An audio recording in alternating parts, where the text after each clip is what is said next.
जय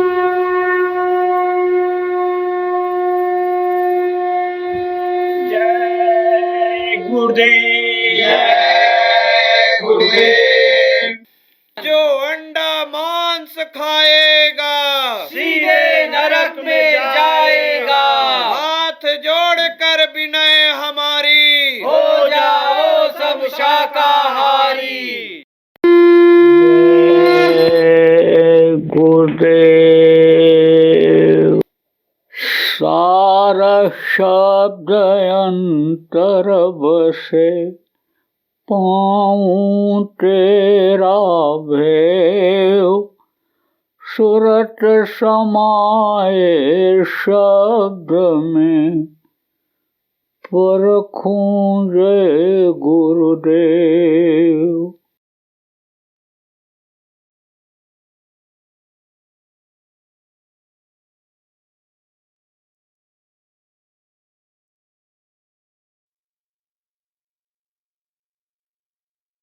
तो पाप और पुण्य बना दिया। अब पाप पुण्य के घेरे में आ गए। तो सतयुग में तो पाप बहुत हल्का फुल्का था, बीज खत्म नहीं हुआ था। बीज किसी का भी नहीं खत्म होता है, धर्म का नहीं खत्म होता, कर्म का नहीं, धर्म का नहीं खत्म होता, अधर्म का नहीं खत्म होता है। पाप पड़ा रहता है, पापी लोग हो जाते हैं। कोई न कोई शक्ति आती है, यह भी नियम है। किसी न किसी को भेजा जाता है। किसको भेजता है? काल अपने ही समझो अंश में से किसी को अपने यहाँ से भेज देता है। अब वो क्यों भेजता है?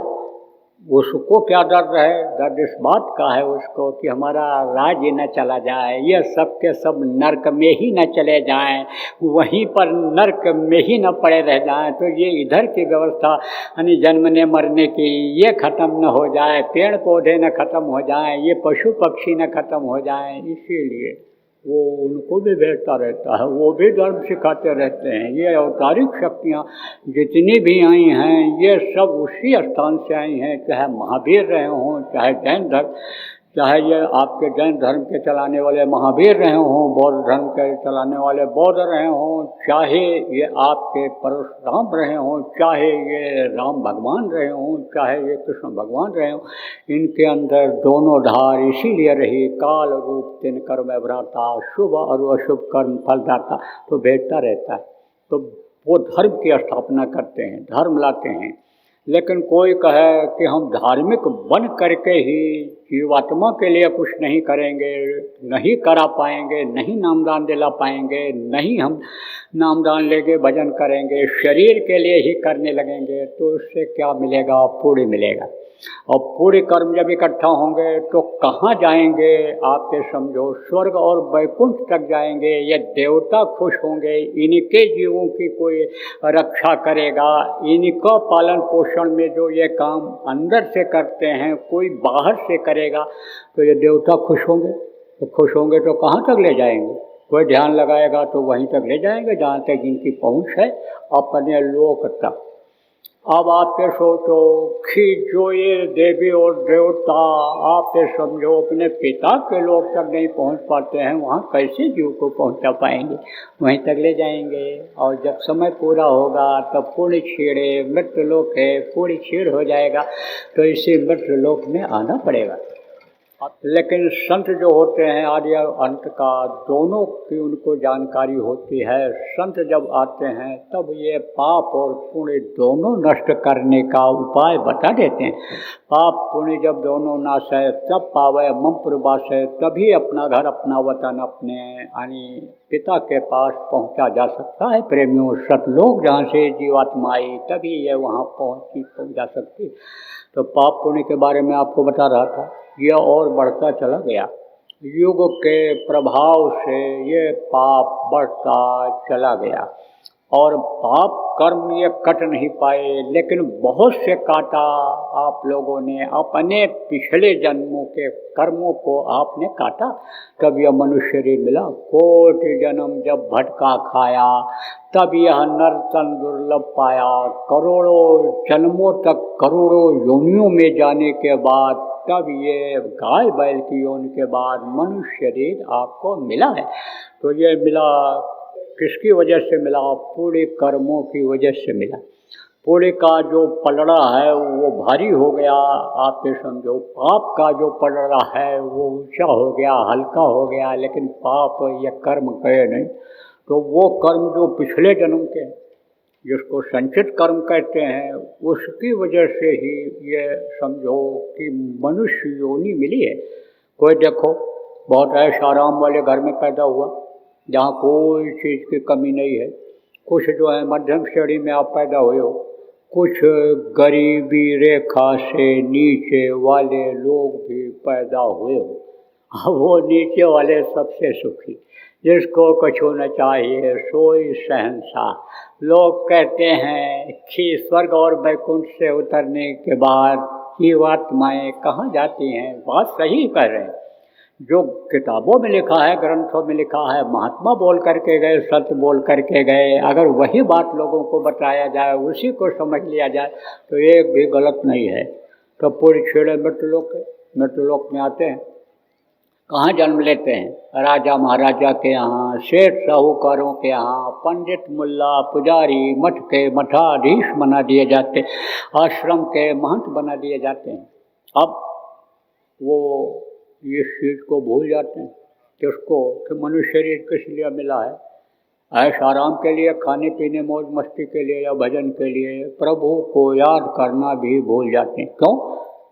कोई कहता है मेरा कोढ़ ठीक हो जाए तो हम एक बोरा चावल दे आऊँ, कोई कहता है कत्ल का मुकदमा जीत जाऊँ, चीनी दे आऊँ, कोई कहता है कि ये समस्या हमारी सुलझ जाए या हमारे कर्म कट जाएं तो हम एक पीठ घी दे आऊँ। अब माल खाते हैं, किसका माल खाते हैं? गृहस्थों का।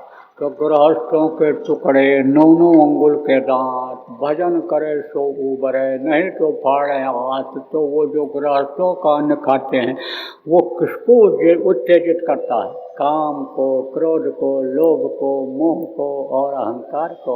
और ये पांचों इंसान के दुश्मन होते हैं। दुश्मन का साथ जब पड़ जाता है, दुश्मन जब हमेशा रहते हैं, तो कहते हैं आस्तीन का जो सांप होता है बड़ा खतरनाक होता है। कहते हैं दोस्त दुश्मन। दोस्ती किए रहते हैं, हटते नहीं हैं, लेकिन मौका पा करके चूकते नहीं हैं। वो अपनी आदत से बाज नहीं आते हैं, तो वही दोस्त दुश्मन हो जाते हैं। तो ये हैं तो दोस्त, हमेशा रहते हैं साथ, लेकिन ये क्या हैं? दोस्त दुश्मन हैं। तो इनकी ये अग्नि सब प्रकट हो जाती है, प्रबल हो जाती है, यानी तेज हो जाती है। ये अग्नियाँ ये जितनी हैं ये सब हैं। शील, क्षमा, संतोष, विरह, विवेक से, यानी ये जो नाम की जड़ी है उसको सुंघाने से ये ढीले पड़ते हैं, तो ये दोनों काम कर नहीं पाते। तो फिर उनको फिर वही चला जाना पड़ता है जहाँ से करोड़ों जन्मों तक, यानी समझो कि यानी करोड़ों वर्षों तक सजा काट करके और यहाँ आए हैं, उन्हीं में इनको चला जाना पड़ता है। देखो इसमें पढ़े लिखे और धनी मानी लोग भी आप बैठे हो, लेकिन इस चीज़ को आज याद कर लो। आज अगर भजन नहीं करोगे, सेवा के द्वारा कर्म को नहीं काटोगे, भजन नहीं करोगे, सेवा के द्वारा कर्म को नहीं काटोगे, गुरु की दया नहीं ले पाओगे, तो गरीब घर में जन्म दिला देंगे। सदगुरु जो होते हैं, पूरे जो संत होते हैं, काल के हाथ से जीव को जब अपने हाथ में लेते हैं तब वो डोर को छोड़ते नहीं हैं। जैसे हमारे गुरु महाराज थे, जिनके लिए कहा गया हम आए वह देश से जहाँ तुम्हारो धाम, तुमको घर पहुँचाऊँ ना एक हमारो काम। एक लक्ष्य उद्देश्य होता है कि तुमको तुम्हारे घर हम पहुँचा दें, तो फिर वो छोड़ते नहीं हैं, चाहे 4 जन्म लग जाए। प्रथम जन्म गुरु भक्ति कर, दूसर जन्म में नाम, तीसर जन्म में मुक्ति पद, चौथे में निधाम, 4 जन्म दिला करके पार किए हैं। हालांकि गुरु महाराज ने तो दया किया, इस तरह से कहा तुम थोड़ी सी मेहनत कर लो, हम तुम्हारे लिए ज़्यादा मेहनत कर लेंगे और इसी जन्म में तुम चले जाओगे, पार हो जाओगे, फिर इस दुख के संसार में तुमको आना नहीं पड़ेगा। यह अगर वाकई आप भूल जाओगे, जो भी गुरु महाराज के नामदानी हो, चाहे नए ही नामदानी आप क्यों न हो, इस बात को अगर तुम भूल जाओगे तो तुमको दोबारा गरीब घर में जन्म लेना पड़ेगा। अब यह भी बता दें बीच में आपको कि अगर कहीं असावधानी हुई और अकाल मृत्यु हो गई तो भी तकलीफ होगी। अकाल मृत्यु किसको कहते हैं? बगैर आए हुए मृत्यु आ जाती है। जैसे बात बताई जाती है कि गड्ढा है, आगे जाओगे गिर जाओगे, आग जल रही है उधर जाओगे जल जाओगे, पानी बह रहा है उसमें अगर मोह माया में फंसे, किसके मोह में माया में, जमीन जायदाद के रुपया पैसा के बाढ़ आई।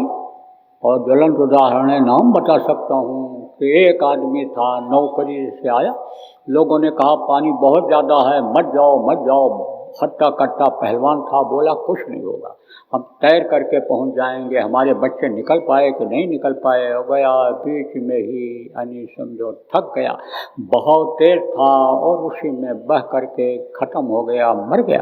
तो अब आप ये समझो कि ये अगर इस तरह से होगा तो वो अकाल मृत्यु होगी, बगैर मृत्यु के। कहा जाता है रात की यात्रा अच्छी नहीं होती है, रात को दुर्घटनाएं होती हैं, रात को नहीं चलना चाहिए। नहीं मानोगे और ऐसी कोई घटना अगर घट गई तो समझो आपकी यानी क्या होगा, फिर तो बड़ी दिक्कत हो जाएगी। यह जरूर है कि संत जिस जीव को पकड़ते हैं उनको नरकों में तो नहीं जाने देते हैं, लेकिन किसी न किसी लोक में रहना ही पड़ता है। उन लोकों में अगर सुख के लोक में भी, देव लोक में भी उन्होंने छोड़ दिया तो बराबर चिंता, बराबर फिक्र बनी रहती है कि भाई हमको 9 महीने माँ के पेट में लटकना पड़ेगा, 9 महीने हमको माँ के पेट की गर्मी से तपना पड़ेगा। माँ जो पेशाब करेगी, छारा होता है, खारा होता है पेशाब, पेशाब की बदबू है, वो जो एसिड होती है वो हमको यानी जलाएगी ही, उसकी बदबू हमारे नाक में आएगी ही। जो मल त्याग करेगी उसकी बदबू हमारे मुंह में आएगी ही। अंदर से मल के स्थान से मल निकलने लगेगा तो हमको उसकी बदबू झेलनी ही पड़ेगी। इसकी चिंता उनको बराबर लगी रहती है। तो प्रेमियों, बस एक बात क्यों नहीं पकड़ते हो कि अब इसी जन्म में पार हो जाएं, दोबारा दुख तकलीफ न झेलनी पड़े। तो आप समझो कि ये जो पाप और पुण्य है इसका जो जकड़ हो गया, ये समझो खतरनाक हो गया। अब ये जो तीसरी आँख के सामने आपको बताया गया, ये जो जमा है, ये जब हटता है और ये जिसकी वजह से रोशनी प्रकाश नहीं दिखाई पड़ता है जीवात्मा को, आप ये समझो जिंदा तो रहती है, जिंदा रहती है। क्यों? क्योंकि हल्का प्रकाश मिलता रहता है, हल्का। इतनी दया तो करते हैं। जैसे आप देखो, ये कुछ लोग उधर धूप में बैठे, सीधी रोशनी इनको मिल रही है, सीधी गर्मी मिल रही है, लेकिन आप छाया में हो तो रोशनी आपको भी मिल रही है। उतनी हवा और उतनी गर्मी जितनी ज़रूरत है आपको भी मिल रहा है वातावरण से। ऐसे ही इस जीवात्मा को भी यानी उनका प्रकाश, उनकी ताकत मिलती रहती है, इसी से ये जिंदा रहती है। कभी कभी कर्म जब ज़्यादा आते हैं तो ज़्यादा घबराहट होती है, ज़्यादा बेचैनी होती है, खाने पहनने की भी दिक्कत नहीं है, पूरा आराम शरीर को है, लेकिन टेंशन रहता है आदमी को, सोच नहीं पाता क्या करें। समझो कर्म आ गए। सत्संगियों के भी कर्म तेजी से आते हैं, वो भी दुनियादारों जैसे पागल से दिखाई पड़ने लग जाते हैं। क्यों? क्योंकि इसमें लग जाते हैं, किसमें? लाभ और मान क्यों चाहे, पड़ेगा फिर तुझे देना, लाभ और मान में पड़ जाते हैं, उसकी इच्छा से कर्म कर बैठते हैं। इस शरीर को सम्मान दिलाने में, इस पेट के भरने में यह भी नहीं देखते हैं कि ईमान बिक रहा है, कि धर्म जा रहा है, कि यानी जो सद्गुरु की मर्यादा है, संगत की मर्यादा है, उसका हम उल्लंघन कर रहे हैं, ये भी नहीं देखते। तो वो भी पागल जैसे हो जाते। तो जब ये कर्म करते हैं तब रोशनी भी जब ये जीवात्मा जाती है तब ये निरखय रूप, निरखय हंस रूप वो अपना छोला अधर बजारी, तब जब ये अपने रूप को जीवात्मा देखती है, अपना साक्षात्कार करती है, तब ये कहती है अहम ब्रह्मास्मि, मैं ही ब्रह्म हूँ। ताकत भी आ जाती है, ताकत आ जाती है, हर तरह से जीवात्मा के अंदर ताकत आ जाती है। लेकिन वो ताकत जो है वो नीचे के लोगों के लिए आती है। नीचे के ये जो मृत लोक हैं इसमें सफलता के लिए आती है, ऊपरी लोगों के लिए नहीं आती है। लेकिन जब ये जीवात्मा सूरत समाई शब्द में आते, समझो जब ये सूरत जीवात्मा शब्द में समझ आती है, तब इसके अंदर देवी देवताओं को भी खिलाने, देवी देवताओं की रचना करने की शक्ति ताकत आ जाती है। तो वो कब आती है, कैसे आती है, ये तो अब बताने का समय नहीं है। गुरु महाराज की दया होगी तभी हो पाएगा, वरना बड़ा मुश्किल है। इतना तो मुझे बताने का समय मिलेगा, ना आपके सुनने का रहेगा।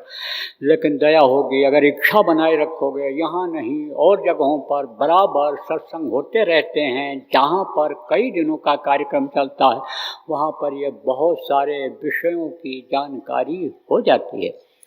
पहले के समय में समझो इतने पावर के संत नहीं थे, होते तो थे, जहाँ तक जिसकी रसाई रहती थी वहाँ तक का पावर लिए हुए रहते थे। क्योंकि इन लोकों में, किसी भी लोक में जब जीवात्मा पहुँच जाती है तो उसी का रूप हो जाती है, उसी जैसी हो जाती है, उतनी ही पावर उस जीवात्मा भी आ जाती है। शिवलोक में पहुँचे तो शिवलोक की ताकत आ जाती है। जैसे लोग, बहुत से लोग श्राप दे देते हैं, संहार हो जाता है, मर जाते हैं, समझो शिव शक्ति उनको मिली हुई थी, वाक्य में उनकी शक्ति थी, संहार कर दिया उन्होंने। ऐसे ही ताकत आ जाती है, जिन लोगों में पहुँचते हैं ताकत आ जाती है। आप ये समझो, ऐसे ही समझो कि जीवात्मा में भी ताकत आ जाती है। तो आपको मैं बताऊंगा कि नाम यानी समझो ये जो ध्वन्यात्मक है, इसको किसने बताना शुरू किया? कलयुग के संतों ने। सबसे प्रथम संत थे कबीर साहब।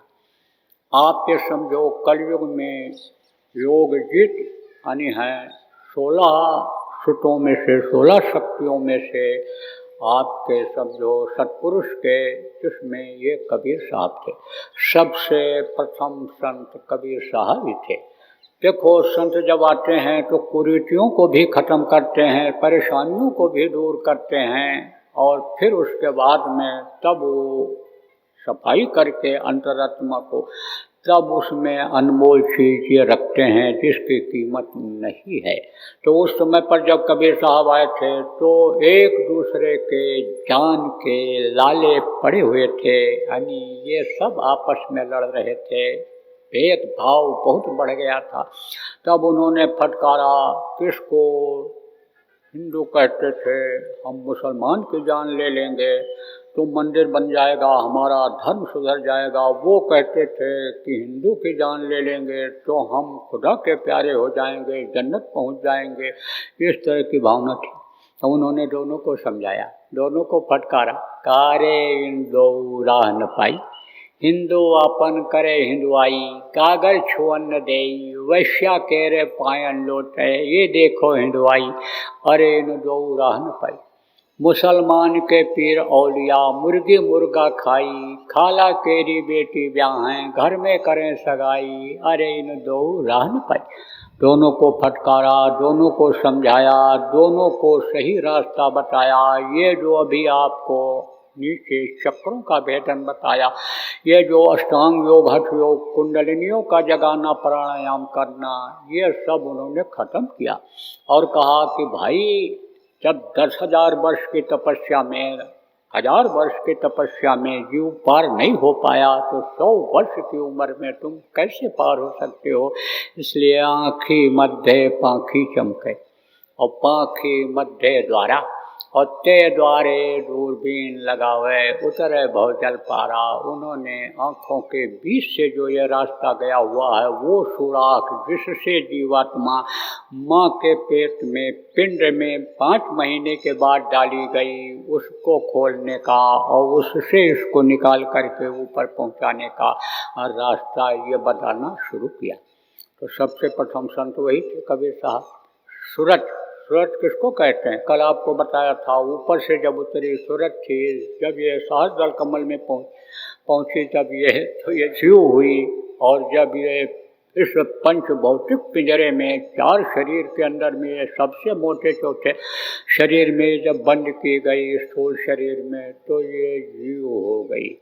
तो ये समझो कि ये जीवात्मा यानी समझो को पहुंचाने का रास्ता उन्होंने दिया। वो शब्द जो 24 घंटे हो रहा, कभी बंद हो ही नहीं सकता है जब तक ये सृष्टि रहेगी। देवी देवता जब तक रहेंगे, जब तक ये आप समझो ब्रह्मलोक रहेगा, ये सहस्रदल कमल लोक रहेगा, यानी काल का लोक रहेगा, तब तक जनरी दीप जब तक रहेगा, तब तक ये कभी भी शब्द बंद नहीं हो सकता। तो जोड़ो रे कोई सूरत शब्द से, सूरज को शब्द से जोड़ने का उन्होंने तरीका बताना शुरू किया। लेकिन अब यह मृत्यु लोक है, यहाँ का नियम है, जो पेड़ फलता है झड़ता है, जो आग जलती है वो बुझती है, जो भी मनुष्य शरीर में पैदा होता है, कोई भी हो, सबको शरीर छोड़ना पड़ता है। तो काल के नियम के अनुसार जब शरीर छोड़ने को हुआ, तब उन्होंने अपनी पावर किसको दिया? नानक साहब को दिया, जिनको 25 साल की उम्र में ही वो मिल गए थे और अंतर्बोध करा दिया था, अपने रूप को दिखा दिया था। गुरु के रूप को जब उन्होंने देखा, सचखंड में बैठे हुए हैं, सतलोक में बैठे हुए हैं, तब मुँह से अचानक निकल पड़ा, वह गुरु वह गुरु वह गुरु वह गुरु वह गुरु वह गुरु वह गुरु। मुँह से निकला, उसी में ताकत आ गई। बराबर ताकत 10 गुरु जब तक थे तब तक बनी रही वो वाहे गुरु की ताकत। लेकिन उस ताकत को अब लोगों ने ख़त्म कर दिया, क्योंकि वो तो दयाल का नाम था और उन्होंने जोड़ दिया काल के नाम से। काल भी ख़त्म होने वाला होता है, काल के बनाए जीव भी ख़त्म होते हैं, काल की बनाई हुई यह व्यवस्था भी ख़त्म होती है। तो काल के नाम के साथ जोड़ दिया वाहे गुरु ओम जोड़ दिया, ओंकारा वाहे गुरु ओंकारा वाहे गुरु ओंकारा। ओंकार की आवाज़ आती रहती है, ओम की आवाज़ आती रहती है। कहाँ पर? त्रिकुटी में पहुँचने के बाद। त्रिकुटी क्या है? टेढ़ा मुकाम है, विस्तार में बताने का समय नहीं है, लेकिन जो इनका स्थान है नामदान अभी दूंगा, आपको बताऊंगा। तो अब आप ये समझो कि वाहे गुरु नाम चला, वर्णात्मक नाम ये कहलाया। सतसाहब नाम जगाया कबीर साहब ने, वर्णात्मक नाम कहलाया। उन्होंने इस नाम का देना विस्तार करना शुरू किया। 10 गुरु पूरे नहीं थे, हम कह भी नहीं सकते इनको, क्योंकि जो भी गुरु हैं, जो भी संत हैं, सब समझो कि मनुष्य से श्रेष्ठ हैं। सेवक से तो जो सेवा खानी सब जो कराता है वो तो श्रेष्ठ ही है। तो मैं तो सेवक हूँ। गुरु महाराज भी कहते थे, न मैं संत हूँ न महात्मा हूँ, न तो उन्हीं का बच्चा तो हूँ, अरे उन्हीं का तो हूँ, उन्हीं का बंदा हूँ, तो मैं कैसे कहूँगा? आप तो कुछ भी कहो, हम वो किसी का नहीं पकड़ सकते हैं। आप ये समझो, पत्नी अपने पति को स्वामी कहे, परमेश्वर कहे, आप ये समझो मालिक कहे, जो भी कुछ कहे, उसको कोई रोक सकता है? ऐसे ही समझो कि गुरु महाराज को बहुत तरह के नामों से लोग पुकारते रहे, न समझ पाने वाले लोग उल्टा सीधा भी कहते रहे। जब समझ आई तब उनका फिर पैर छूने लग गए। तो ऐसे ही समझो कि मैं तो सेवक हूँ, मैं तो सबका सम्मान करता हूँ, सब अच्छे हैं, लेकिन इनमें कुछ पीढ़ी तक चली जो उसको पकड़े रह गए। किसको पकड़े रह गए? सूरत शब्द योग की साधना को। इस सूरत को शब्द के साथ जो जोड़ने के काम में लगे रहे, कहीं तक भी वो पहुँचे तो शक्ति उनके अंदर आ गई। लेकिन आप ये समझो, वो नाम तो लोग देते चले गए, लेकिन उसको उन्होंने छोड़ दिया, फिर किस में फंस गए? जैसे आज लोग फंसे हैं, संत मत को समझने वाले, संत मत को जानने वाले, जो शिष्य कहे गए थे किसके, यानी समझो नानक साहब के, वो किस में फंसे हुए हैं? लंगर खिला रहे, गुरुद्वारे बना रहे, साधन सुविधा दे रहे। आप ये समझो, जो और संस्थाएं करती हैं और लोग करते हैं, उनमें लगे हुए हैं, मुख्य धारा से अलग हो रहे हैं। वो समझो कि ये जो जनहित का काम है, इसमें लगे हुए हैं। तो आप ये समझो, ये चला कब तक चला? आप ये समझो, शिव दयाल जी महाराज तक चला। शिव दयाल जी महाराज जो राधा स्वामी नाम को जगाए थे, जिसके लिए कबीर साहब पहले ही कह करके गए थे, कबीर धारा अगम की, सतगुर दई लखाए, और उलटता ही सुमिरन करे, स्वामी संग मिलाए। आप ये समझो कि कहा ना, उल्टा नाम जपत जग जाना, वाल्मीकि भय ब्रह्म समाना। अब बहुत से लोग न जानकारी में कहते हैं कि वाल्मीकि मरा मरा मरा मरा मरा बोले थे, तो मरा मरा बोलो तो राम निकल जाएगा। आप ये समझो यानी दया दया दया, तो याद करो तो दया आ जाएगी, याद करोगे तो दया मिल जाएगी। ऐसे ही शब्दों का अपने बुद्धि के हिसाब से अन्य अर्थ लोग लगा लेते हैं। उल्टा का मतलब ये नहीं कि उलट गए थे, वो उलट करके, और मतलब यह है कि सिर नीचे करके पैर ऊपर करके और नाम लेते थे, इसका मतलब ये नहीं। इंद्रियों की तरफ से ध्यान को हटा करके और ऊपर की तरफ लगाते थे। अब ये इंद्रियों में जो मन लगा हुआ है, यह मन किस तरह का हो गया? यह मन कामी क्रोधी लोभी लालची हो गया। अब आप ये समझो, गंदगी गंदा काम जो करता है क्या कहलाता है? बड़ा ही अच्छा हो, बड़ा ही स्वामी भक्त होता है, कौन? कुत्ता। लेकिन गंदी चीज़ों को खाता है तो उसको क्या कहते हैं? डॉग, अंग्रेजी में DOG डॉग। लेकिन अगर पलट के पढ़ो तो GOD गॉड, गॉड माने परमात्मा, भगवान।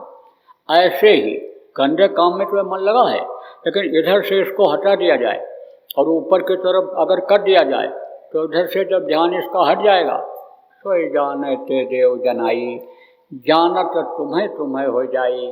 जब उधर ध्यान चला जाएगा तो प्रभु का, सच्चिदानंद का दर्शन हो जाएगा।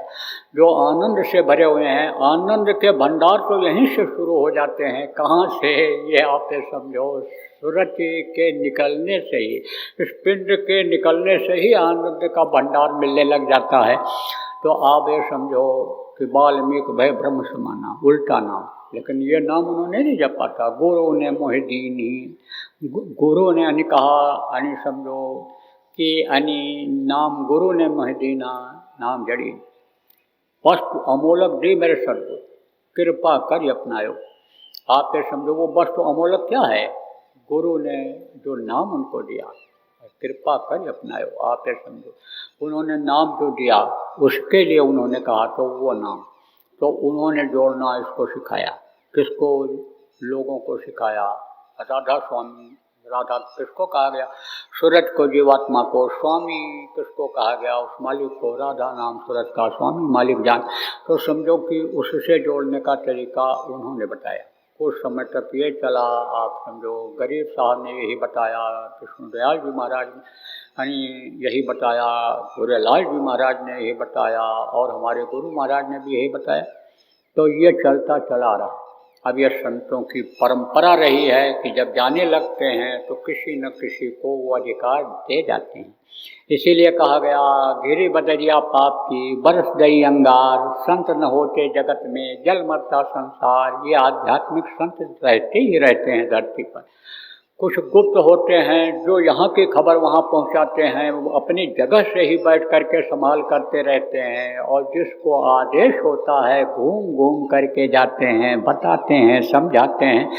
और जहाँ जैसी पावर की ज़रूरत होती है वो जो गुरु चले जाते हैं सौंप करके, वो अपने देश में, अपने लोक में विहंगम दृष्टि डाल करके पावर देते रहते हैं। इस परंपरा को कोई ख़त्म नहीं कर सकता है, लेकिन इन आँखों से न तो देखा जा सकता है, इन न बाहरी कानों से उसको सुना जा सकता है।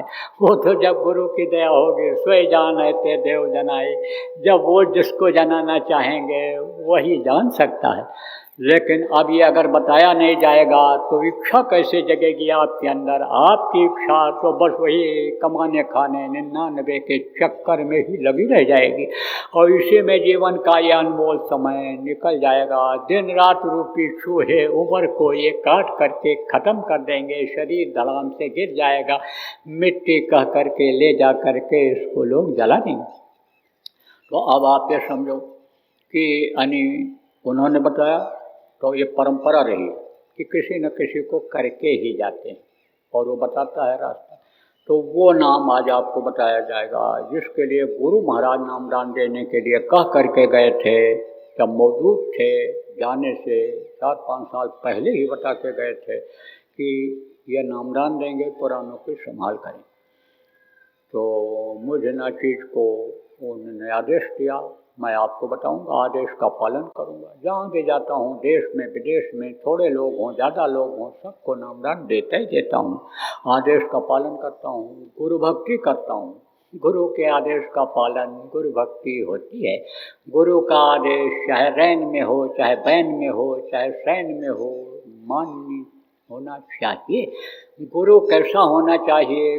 गुरु का काम क्या होता है? एक होता वर्णात्मक नाम और एक होता है ध्वन्यात्मक नाम। समर्थ गुरु होते हैं, ऐसे गुरु होते हैं, विद्या गुरु होते हैं और आध्यात्मिक गुरु होते हैं। वक्त के डॉक्टर, वक्त के मास्टर, वक्त के गुरु से ही काम होता है। आप इस बात को समझते होंगे जो संत मत के लोग हो कि संभाल करने वाले की ज़रूरत होती है और जिसको चार्ज दे करके वो जाते हैं, उस श्रृंखला में जो लोग रहते हैं, बहुत लोग नामदान देने लग जाते हैं, बहुत लोग इस काम को करने लग जाते हैं। लेकिन जिसको आदेश होता है वही शाखा बढ़ती है, वही आगे चलती है, उसी से जीवों का कल्याण होता है। तो वक्त गुरु को खोज तेरे भले की कहूँ। जिनमें गुरु की पावर होती है, गुरु कोई हाड़ मांस का शरीर नहीं होता है, गुरु एक पावर होती है, शक्ति होती है। जिसको मौजूदा गुरु दे करके शरीर छोड़ते हैं, उसके पास जाने से भलाई ही होती है, संभाल ही होती है। उसका काम यही होता है, जो कर सकता है उसके लिए करता भी है।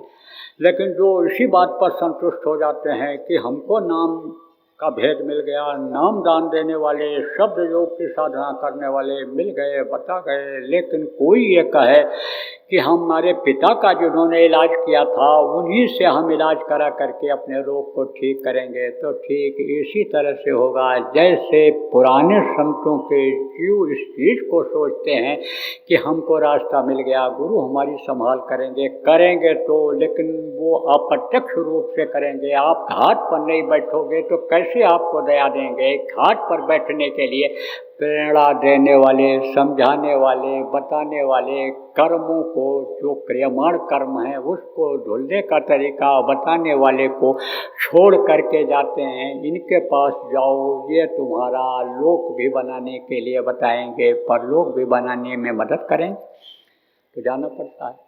वर्णात्मक नाम तो आपको बहुत बार बताया। जय गुरुदेव नाम गुरु महाराज का जगाया हुआ नाम है, जिसमें उसी तरह की शक्ति है जैसे त्रेता में राम नाम में शक्ति थी, द्वापर में कृष्ण नाम में शक्ति थी, और आप ये समझो कि इस समय जय गुरुदेव नाम में शक्ति है, जैसे कुछ समय पहले राधा स्वामी नाम में शक्ति थी, वाहे गुरु में साहब नाम में शक्ति थी। ऐसी शक्ति है। मुसीबत में, तकलीफ में, कहीं भी बोल करके अपने जान माल की रक्षा कर सकते हो। अपनी तकलीफ़ों को 1 घंटा सुबह शाम पूरा परिवार इकट्ठा होकर जय गुरुदेव नाम की ध्वनि को बोल करके दूर कर सकते हो।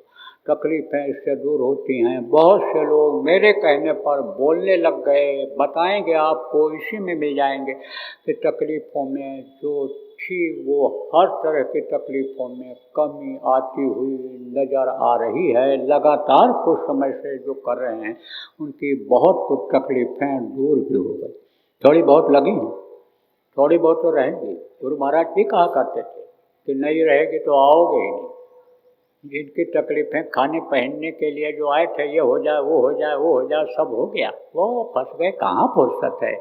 दुकान बंद हो जाएगी, आमदनी कम हो जाएगी, ये काम बिगड़ जाएगा, वो काम बिगड़ जाएगा। भूल गए उसको जो पैदा होने के पहले माँ के स्तन में दूध भर देता है, जो परवरिश करता है, उसको भूल गए। तो भूलने न पाओ इसलिए थोड़ा बहुत लगा रहेगा, लिप तो लगी रहेगी ताकि आत्मा का काम आपका हो जाए। जय गुरुदेव।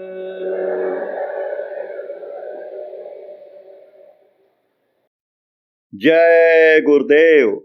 अभी आपने बाबा उमाकांत जी महाराज के सत्संग को सुना।